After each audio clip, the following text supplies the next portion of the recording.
ଅବୋଲଗରା କାହାଣୀ। ରାକ୍ଷସୀ କନ୍ୟା।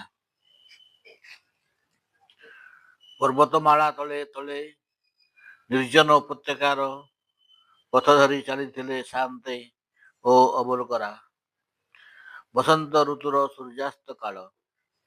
ଏକ ଦିଗନ୍ତରୁ ଅନ୍ୟ ଦିଗନ୍ତକୁ ଉଡ଼ି ଯାଉଥିଲେ ତଳେ ସୁନାପକ୍ଷ ବିହଙ୍ଗ। ନାନା କିସମର ଫୁଲର ମହକ ଉପତ୍ୟକାର ବାତାବରଣକୁ ପୁଲକିତ କରିଥିଲା। ଅତି ହରସରେ ଚାଲିବା ଅବସ୍ଥାରେ ଅବୋଲଗରା ହଠାତ୍ ଝୁଣ୍ଟି ପଡ଼ିଲା। ଗୁରୁ ସାଆନ୍ତେ ତଳକୁ ଅନାଇ ସେ ରହିଗଲା। ଆରେ ଅବୋଲ, ଯିଏ ଆଗକୁ ଚାଲେ ସେ ଝୁଣ୍ଟେ। ଥୁଳ ବାଟରେ ହେଉ ଭାବମାର୍ଗରେ ହେଉ ଚାଲ। ଗୁରୁ ସାଆନ୍ତେ, ମୋ ଝୁଣ୍ଟିବାରେ ବିଶେଷତ୍ୱ ନାହିଁ, କିନ୍ତୁ ଆପାତତଃ ଯାହା ଝୁଣ୍ଟିଲି ସେଥିରେ ଅଛି ସେ ବିଶେଷତ୍ୱ ମୋ ଭିତରେ ବିସ୍ମୟ ସୃଷ୍ଟି କରିଛି। ବିସ୍ମୟର ପ୍ରଶ୍ନ।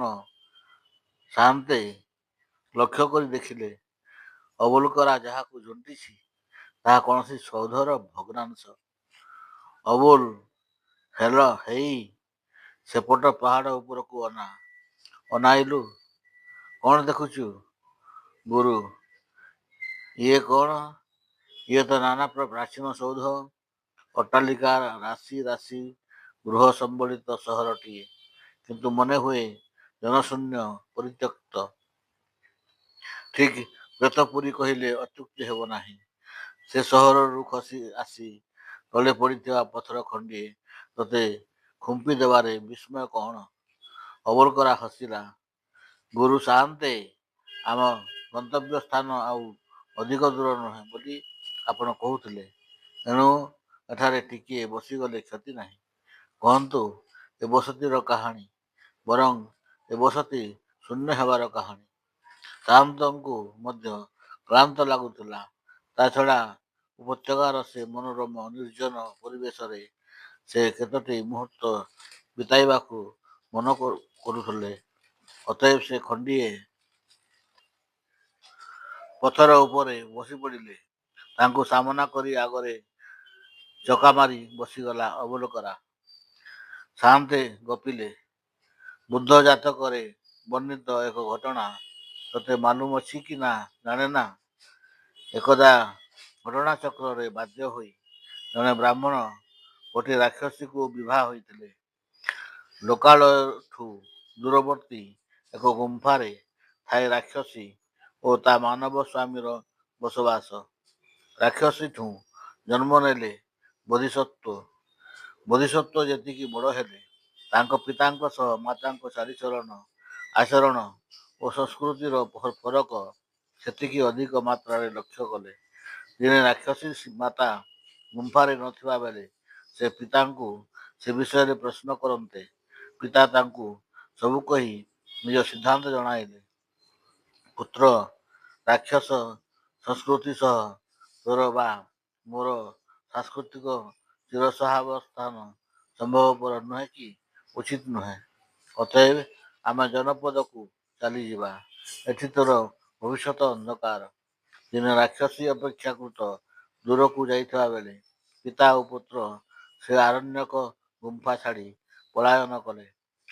ପୁତ୍ରକୁ କିଛି ବାଟ କାନ୍ଧରେ ବସାଇ, କିଛି ବାଟ ହାତ ଧରି ବାଟ ଚଲାଇ ବ୍ରାହ୍ମଣ ଯାଇ ନଦୀ କୂଳରେ ପହଞ୍ଚିଲେ।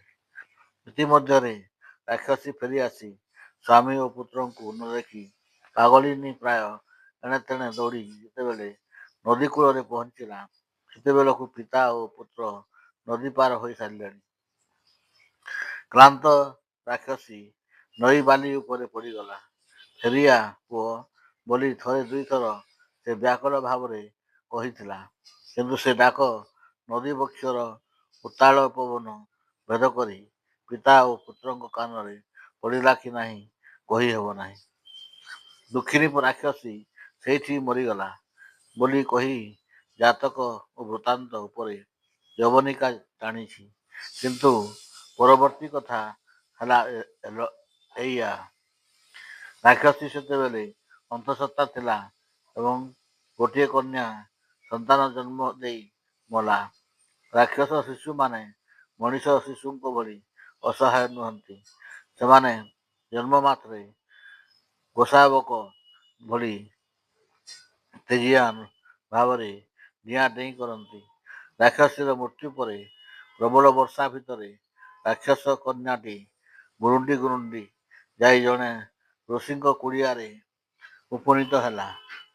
ନଈରେ ବନ୍ୟା ଆସି କିୟତ୍କ୍ଷଣ ପରେ ତା ମାର ଦେହକୁ ସମୁଦ୍ର ଭିତରକୁ ନେଇ ଚାଲିଗଲା। ଋଷି ଧ୍ୟାନ ବଳରେ କନ୍ୟାଟିର ପଟ୍ଟଭୂମି ଜାଣି ତାକୁ କୋଳକୁ ନେଲେ। ରାକ୍ଷସୀର ପୁଅ ଯେପରି ମାନବ ପିତାର କଳା ନେଇଥିଲା, କନ୍ୟାଟି ସେହିପରି ରାକ୍ଷସୀ ମାତାର କଳା ନେଲା। ସେତେବେଳକୁ ଭୂପୃଷ୍ଠରୁ ରାକ୍ଷସ ଜାତିର ବିଲୁପ୍ତ ଘଟିଲାଣି। ଅତଏବ ଋଷି କନ୍ୟାଟିକୁ ବଡ଼ ସ୍ନେହରେ ଲାଳନ ପାଳନ କଲେ। ପର୍ବତ ଉପରେ ଏଇ ଯେଉଁ ସହର, ତାହା ଥିଲା ସେ ଯୁଗର ଅଭିଜାତ ବର୍ଗଙ୍କର ଗ୍ରୀଷ୍ମକାଳୀନ ବିଳାସପୁରୀ। ଅବଶ୍ୟ ଅନେକେ ସ୍ଥାୟୀ ଭାବରେ ବି ରହିଥାନ୍ତି। ସେମାନଙ୍କ ଭିତରେ ଥାଏ ବ୍ରତରୂପ ନାମକ ଯୁବକ। ତାର ସଂସାରରେ କେହି ନଥିଲେ, କିନ୍ତୁ ପିତାମାତା ତା ପାଇଁ ରଖିଯାଇଥିଲେ ଘରଦ୍ୱାର ଓ ସେ ଚଳିବା ଭଳି ସମ୍ପତ୍ତି।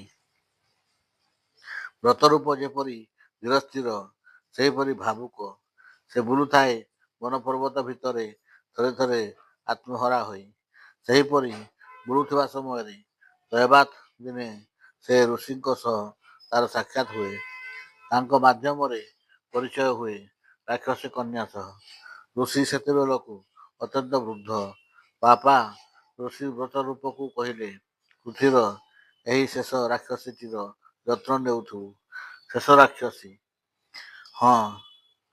ଯେଉଁ ସବୁ ଆତ୍ମା ରାକ୍ଷସୀ ରୂପେ ଜନ୍ମ ନେଇଥିଲେ, ବିବର୍ତ୍ତନରେ ସେମାନେ ବହୁ ପ୍ରଗତି ସାଧନ କରି ମୁକ୍ତି ପାଇସାରିଲେଣି। କେହି କେହି ବା ମଣିଷ ରୂପେ ଜନ୍ମ ନେଉଛନ୍ତି। ଏ କନ୍ୟାର ଆତ୍ମା ବି କମ୍ ବିଦଗ୍ଧ ନୁହେଁ। ଖାଲି ବୋଧିସତ୍ତ୍ୱଙ୍କୁ ଭଗ୍ନୀ ରୂପେ ପାଇବା ପାଇଁ ଏ ଆସିଥିଲା। ଋଷି କହିଲେ, ମହାଭାଗ, ରାକ୍ଷସ ହେଉ ବା ମଣିଷ ହେଉ, ଜଣେ ତ ଆତ୍ମା ମାତ୍ର ନୁହେଁ। ଆତ୍ମା ସହ ଥାଏ ଦେହ, ମନ ଓ ପ୍ରାଣ। ରାକ୍ଷସ ଜାତିର ଆତ୍ମା ସମୂହ ସିନା ରାକ୍ଷସ ଜନ୍ମର ଆବଶ୍ୟକତାରୁ ମୁକ୍ତି ପାଇଗଲେ, ସେମାନଙ୍କ ଦେହ, ମନ ଓ ପ୍ରାଣ କଥା କ'ଣ ବ୍ରତରୂପ ପ୍ରଶ୍ନ କଲେ? ରାକ୍ଷସର ଦେହ ସତ୍ତା ମଣିଷ ତୁଳନାରେ ଅଧିକ ବିଭୂତିବନ୍ତ। ସେ ଦେହ ଇଚ୍ଛାନୁସାରେ ନାନା ରୂପ ନେଇପାରେ, ଯାହା ମଣିଷ ପାରେନା। ରାକ୍ଷସର ପ୍ରାଣ ବଡ଼ ଭୟଙ୍କର, ମନ କିନ୍ତୁ ତୀକ୍ଷ୍ଣ ନୁହେଁ। ଆତ୍ମାମାନଙ୍କଠୁ ବିଚ୍ଛିନ୍ନ ହେବା ଉତ୍ତାରୁ ସେସବୁ ପ୍ରାଣ ଓ ମନ ମଣିଷଙ୍କ ଚେତନାରେ ମିଶିଗଲେ। ମଣିଷର ତୀକ୍ଷ୍ଣ ମନର ସଂଯୋଗରେ ସେସବୁ ରାକ୍ଷସିକ ପ୍ରାଣ ସତ୍ତା ନାନା କରାମତି ଦେଖାଇବ ଏଣିକି। ବେପାରୀ ରୂପରେ ସେ ନିର୍ବିକାର ଭାବରେ ଘିଅ ଲହୁଣୀ ସହ ସାପ ଓ ଗୋଧି ଚର୍ବି ମିଶାଇବ। ବୈଜ୍ଞାନିକ ଭାବରେ ମଣିଷକୁ କଲବଲ କରି ମାରିବାର ନାନା ସୂକ୍ଷ୍ମ ଉପାୟ ବାହାର କରିବ।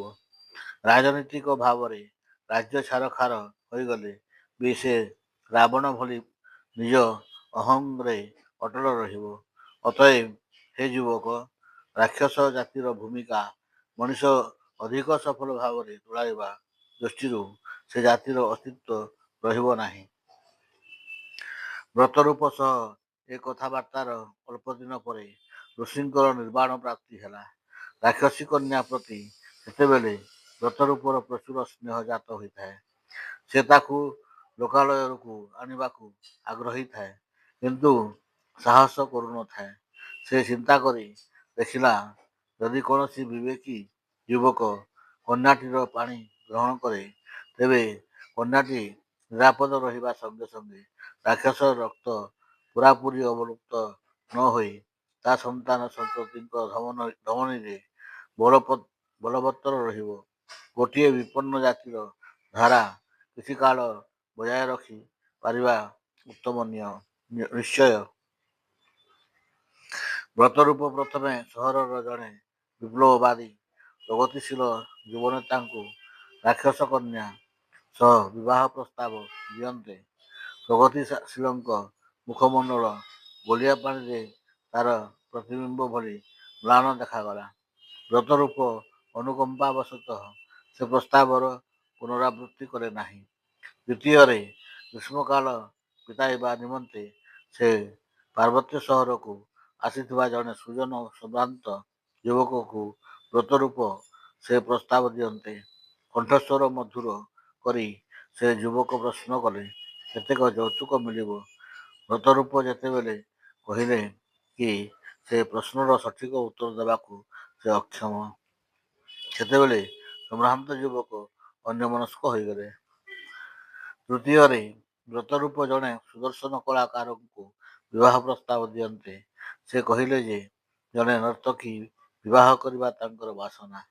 ଯେତେବେଳେ ବ୍ରତରୂପ କହିଲେ ଯେ ଆବଶ୍ୟକୀୟ ଶିକ୍ଷାଲାଭ କଲେ ତାଙ୍କ ପ୍ରସ୍ତାବିତ କନ୍ୟା ନୃତ୍ୟ କରିପାରିବ, ସେତେବେଳେ ସୁଦର୍ଶନ କଳାକାର ରାକ୍ଷସୀ ପୁଣି ନୃତ୍ୟ କରିବ ବୋଲି କହି ଏଡ଼େ ପ୍ରବଳ ହାସ୍ୟରୋଳ କଲେ ଯେ ସେ ତାହା ସମ୍ବରଣ କରିବା ପୂର୍ବରୁ ବ୍ରତରୂପ ବାହାରି ଚାଲିଗଲେ। ଏହାପରେ ଜଣେ ଯୁବକ ଭୂସ୍ୱାମୀଙ୍କୁ ବ୍ରତରୂପ ବିବାହ ପ୍ରସ୍ତାବ ଦିଅନ୍ତେ। ସେ ଉତ୍ସାହରେ କହିଲେ କି ସେ ରାକ୍ଷସୀ ସହ ବିବାହ ପାଇଁ ଅବଶ୍ୟ ପ୍ରସ୍ତୁତ ନୁହନ୍ତି। ତେବେ କେ ଅପ୍ସରାଟିଏ ପାଇଲେ ଖୁସି ହେବେ। ବ୍ରତରୂପ ସେଭଳି କୌଣସି ପ୍ରସ୍ତାବ ଆଣିପାରିଲେ ସେ ତାଙ୍କୁ ଘଟକ ରୂପେ ପୁରସ୍କୃତ କରିବେ। ହଠାତ୍ ଦିନେ ବ୍ରତରୂପ ଘୋଷଣା କଲେ କି ସେ ସ୍ୱୟଂ ରାକ୍ଷସୀ କନ୍ୟାକୁ ବିବାହ ହେବେ ଏବଂ ଅରଣ୍ୟ ଭିତରେ ଗାନ୍ଧର୍ବ ରୀତିରେ ସେ ଅନୁଷ୍ଠାନ ସମାପିତ ହେବା ଉତ୍ତାରୁ ସ୍ୱଗୃହକୁ କନ୍ୟାୟନ କରିବେ। ସହରବାସୀମାନେ ସ୍ତମ୍ଭୀଭୂତ ହେଲେ ଏବଂ ଯେଉଁଦିନ ବରକନ୍ୟା ସହରରେ ପ୍ରବେଶ କରିବେ ତହିଁ ପୂର୍ବଦିନ ସମସ୍ତେ ଯତ୍ପରୋ ନାସ୍ତି କିଂକର୍ତ୍ତବ୍ୟ ବିମୂଢ଼ ଦେଖାଗଲେ। ସହରର ମୁରବୀ ସଂଘ ଗୋଟିଏ ଜରୁରୀ ବୈଠକରେ ଏ ବିବାହ ବିରୁଦ୍ଧରେ ସର୍ବସମ୍ମତିକ୍ରମେ ପ୍ରସ୍ତାବ ଗ୍ରହଣ କଲାବେଳକୁ ଯୁବକ ଅରଣ୍ୟ ଭିତରକୁ ଚାଲିଗଲେଣି। ରାକ୍ଷସୀ ଆସି କିଭଳି ଆଚରଣ କରିବ ସେ ଭୟଙ୍କରୀଙ୍କୁ ଦେଖି କୋମଳମତି ଶିଶୁବର୍ଗଙ୍କ ପ୍ରତି କ୍ରିୟା କ'ଣ ହେବ? ପ୍ରେମ ଓ ଅନୁରାଗ ଉପରେ ଅନେକ ସୁନ୍ଦର ସ୍ୱପ୍ନିଳ ଶବ୍ଦମାନ ଆୟତ୍ତ କରିଥିବା ଅଭିଜାତ ତରୁଣୀମାନଙ୍କ ଆଗରେ ଅନ୍ୟ ଏକ ସୂକ୍ଷ୍ମ ସମସ୍ୟା ଦେଖାଦେଲା। ଜଣେ ରାକ୍ଷସୀ ଆସି ସେହିମାନଙ୍କ ଭଳି ନାରୀତ୍ୱ ଜାହିର କରିବ। ଏହା ଫଳରେ ସମାଜରେ ନାରୀତ୍ୱ, ଲାଳିତ୍ୟ, ରହସ୍ୟମୟତା ଇତ୍ୟାଦିର ମର୍ଯ୍ୟାଦା କେତେଦୂର ଅକ୍ଷୁଣ୍ଣ ରହିବ? ରାକ୍ଷସୀ ସହର ଉପକଣ୍ଠରେ ପହଞ୍ଚ ହାଉଁ ମାଉଁ ଖାଉଁ ଆରମ୍ଭ କରିଦେଲେ। ତାର ପ୍ରତିରୋଧ ନିମନ୍ତେ ଅନେକ ଅସ୍ତ୍ରଶସ୍ତ୍ର ଧରି ପ୍ରସ୍ତୁତ ରହିଲେ। କିନ୍ତୁ ଅବଶେଷରେ ଯେତେବେଳେ ସୂର୍ଯ୍ୟାସ୍ତ ମୁହୂର୍ତ୍ତରେ ବ୍ରତରୂପଙ୍କ ସହ କନ୍ୟାଟି ଆସି ସହରରେ ପ୍ରବେଶ କଲା, ସେତେବେଳେ ବାକ୍ସ୍ଫୂର୍ତ୍ତି ତ ଦୂରର କଥା, କାହାରି ଚିନ୍ତା ସ୍ଫୂର୍ତ୍ତି ମଧ୍ୟ ହେଲା ନାହିଁ। ଇଏ ପୁଣି ରାକ୍ଷସୀ, ଦେବକନ୍ୟା ଭଳି ଅପୂର୍ବ ସୁନ୍ଦରୀ। ତାର ସଲ୍ଲଜ୍ଜ ପଦପାତରେ ସତେଅବା ସେ ପଥର ଖଣ୍ଡମାନ ପୁଷ୍ପମୟ ହୋଇ ଉଠୁଥିଲେ। ତାର ସସମ୍ଭ୍ରମ ମୃଦୁ ହସରେ ସତେଅବା ମଲ୍ଲୀ ଓ ଚମ୍ପାର ତୋଫାନ ବହି ଯାଉଥିଲା। ତାର ଚାହାଣୀରେ ସତେଅବା ନିଜକୁ ନିରର୍ଥକ ମନେକରି ଆକାଶରୁ ଶତେକ ନକ୍ଷତ୍ର ଖସି ପଡ଼ିଥିବେ। ବରକନ୍ୟାଙ୍କୁ ମଣିମୁକ୍ତା ବୁଝେଇ ଯୋଡ଼ିଏ ଶଗଡ଼ ଅନୁସରଣ କରୁଥିଲେ। ବହୁ ଯୁଗ ପରେ ସମ୍ବାଦପତ୍ର ନାମକ ବସ୍ତୁର ଆବିର୍ଭାବ ଘଟିବ।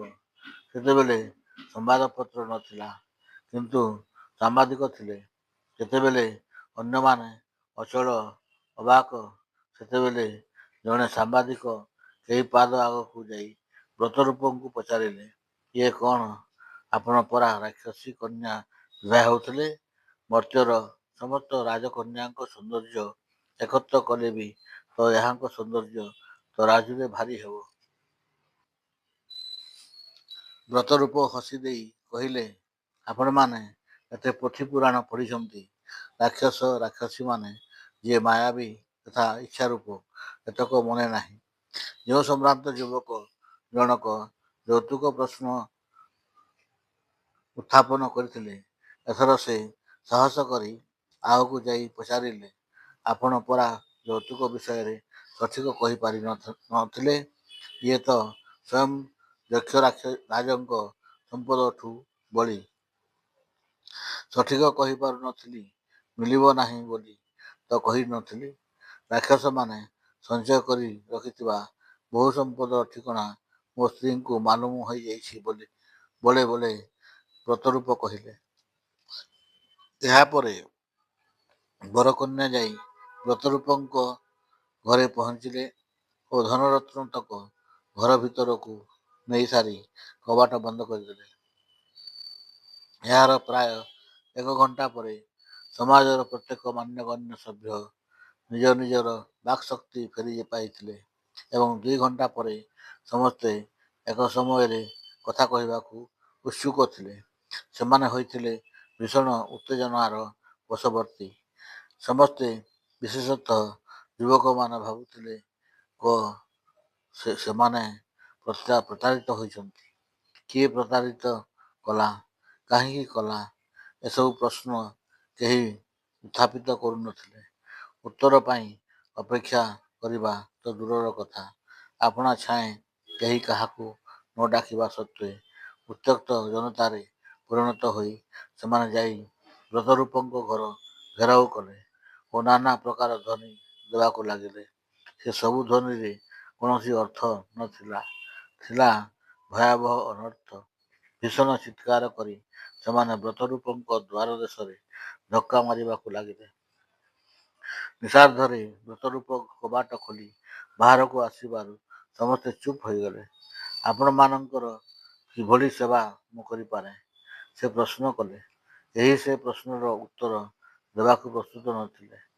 କିଛି ସମୟ ପରେ ସେମାନେ ପଚାରିଲେ, ଆପଣଙ୍କ ପତ୍ନୀ ଗଲେ କୁଆଡ଼େ? ତାଙ୍କୁ ହଟ୍ଟଗୋଳ ଭଲ ଲାଗେ ନାହିଁ। ସେ ତେଣୁ ରୂପ ବଦଳାଇ ଆପଣମାନଙ୍କ ପରିବାରର କୌଣସି ନାରୀଙ୍କ ରୂପ ନେଇ ସମସ୍ତଙ୍କ ସହ ମିଶିଗଲେଣି। ଏହା କହି ବ୍ରତରୂପ ସମସ୍ତଙ୍କ ମଝି ଦେଇ ଅରଣ୍ୟ ଆଡ଼େ ଚାଲିଗଲେ। ଲୋକେ ବ୍ରତରୂପଙ୍କ ଘରେ ପଶି ଧନରତ୍ନ ସନ୍ଧାନରେ ମନୋନିବେଶ କଲେ। କିନ୍ତୁ ବରକନ୍ୟା ଭୋଜନ କଲା ପରେ ଅବଶିଷ୍ଟ ଥିବା କିଛି କ୍ଷୀରି ପିଠା ଛଡ଼ା ଆଉ ମୂଲ୍ୟବାନ ସାମଗ୍ରୀ କିଛି କାହାରି ଆଖିରେ ପଡ଼ିଲା ନାହିଁ। ଯେଉଁମାନେ ରାକ୍ଷସୀ କନ୍ୟା ଦ୍ୱାରା ପ୍ରସ୍ତୁତ ସେ ଉଦ୍ବୃତ୍ତ କ୍ଷୀରି ପିଠା ଭକ୍ଷଣ କଲେ, ସେମାନେ ମୂର୍ଚ୍ଛା ଗଲେ। ସେଭଳି ମୂର୍ଚ୍ଛା ଯିବାର କାରଣ ଏକାନ୍ତ ମୌଳିକ। ତୃଚ୍ଛା ଜିଭ ଦ୍ୱାରା ଆହରିତ ପୁଲକର ମାତ୍ରାଧିକ୍ୟ ଯୋଗୁଁ ଇତିହାସରେ କେହି ମୂର୍ଚ୍ଛା ଯାଇଥିବାର ଦୃଷ୍ଟାନ୍ତ ପୂର୍ବରୁ ନଥିଲା। କ୍ଷୋଭର କଥା, ସେ ଭଦ୍ରବ୍ୟକ୍ତିମାନେ ତା'ପରେ ଜୀବନରେ ଯେତେ ଯାହା ଯାହା ସୁସ୍ୱାଦୁ ଚିଜ ଆହାର କଲେ ବି ତାହା ବିସ୍ୱାଦ ଲାଗିଥିଲା। ଧନରତ୍ନ ସବୁ ମାୟାବଳରେ ଅଦୃଶ୍ୟ ହୋଇଯାଇଛି ବୋଲି ଜଣେ ବିଶିଷ୍ଟ ବ୍ୟକ୍ତି ଘୋଷଣା କଲେ। କିନ୍ତୁ ସେ ଘୋଷଣା ଅଭିସନ୍ଧିମୂଳକ ବୋଲି ଅନ୍ୟ ବିଶିଷ୍ଟ ବ୍ୟକ୍ତିମାନେ ସନ୍ଦେହ କଲେ। ସେମାନଙ୍କ ଭିତରେ ପାଟିଗୋଳ କ୍ରମେ ମାଡ଼ଗୋଳରେ ପହଞ୍ଚିଲା ଏବଂ ତାହା ହେଲା ସ୍ଥାୟୀ ଶତ୍ରୁତାରେ ପରିଣତ। ସହରର ସାଧାରଣ ଲୋକେ କୌଣସି ନା କୌଣସି ବିଶିଷ୍ଟ ଲୋକଙ୍କ ଶିବିରରେ ଯୋଗଦେବା ଦୃଷ୍ଟିରୁ ସାରା ସହର ଗୋଟିଏ ପାରସ୍ପରିକ ଶତ୍ରୁପୁଞ୍ଜରେ ପରିଣତ ହେଲା। କିନ୍ତୁ ତାହାଠୁଁ ଅଧିକ ଗୁରୁତର ପ୍ରମାଦ ଦେଖାଦେଲା ପ୍ରତି ଘରେ ଘରେ। ଘର ଭିତରେ ରାକ୍ଷସୀ କେଉଁ ନାରୀର ରୂପ ନେଲା? ଜଣକୁ ଭକ୍ଷଣ କରି ସିନା ତା ରୂପ ନେଇଥିବ। କିଏ ସେ ଗୃହିଣୀ ରୂପୀ ରାକ୍ଷସୀ?